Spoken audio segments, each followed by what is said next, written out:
Hi there, this is Izzy, and today I want to talk to you about an orchid that I don't give a lot of screen time.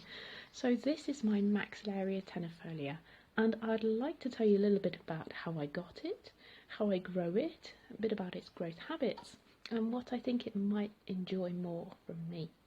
So I've had this Maxillaria tenuifolia about 2 years, and over time me and my partner have nicknamed it Hairy. I guess you can see why. I got it from France, from a grower that I went to visit by bike.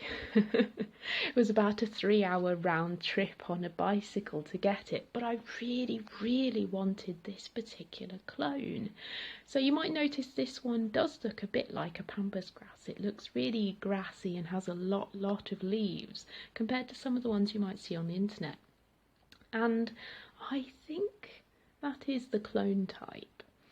I think some of the ones that you see with fewer leaves might also have larger pseudobulbs and be what is known as the 4N clone. Basically, they have twice the number of chromosomes as a normal plant of that species.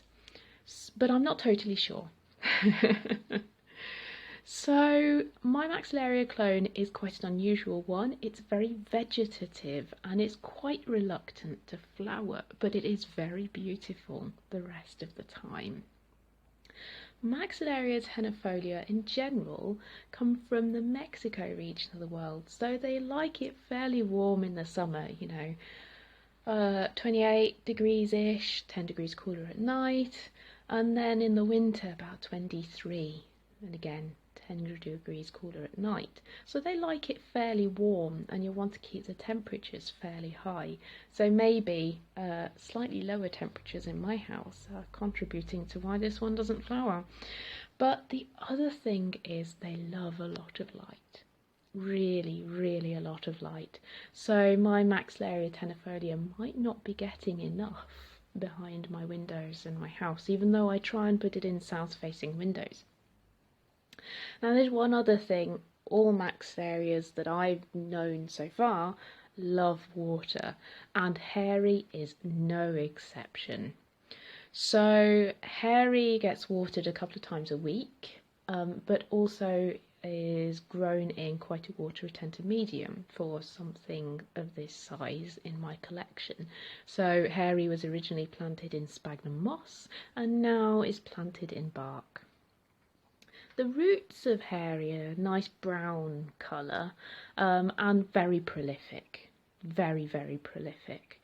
But you might notice the growth habit of Maxillaria tenuifolias is climbing upwards almost. They seem to stack their pseudobulbs on top of each other. So the new pseudobulb sprouts out the side of the old one upwards.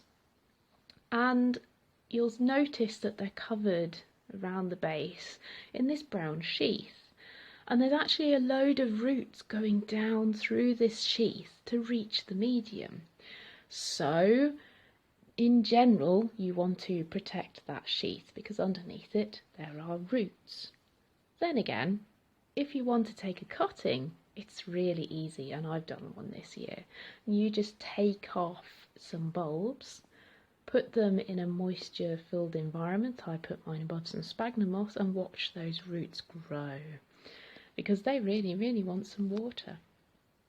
So I wonder if this would be a good contender for the 100 orchids from one orchid. Maybe I should try that sometime, but then I don't really want to damage Hairy because he looks so lovely. So the only regret I have with Hairy is that Hairy has never flowered for me, and I would love to have those flowers because another name for Maxillaria tenuifolia is the coconut orchid, and some people say those lovely bright red flowers smell a little bit like coconuts, some people say like chocolate. So perhaps one day I will get some of those flowers for myself. I would sincerely love some. Well, that's about it from my Maxillaria tenuifolia, but if you've got any suggestions on how to get it to flower, please let me know down below. If you'd like to see more of my orchids, just subscribe to the channel. And if you enjoyed this video, please give it a like. Thanks for coming, and I hope to see you again soon. Bye.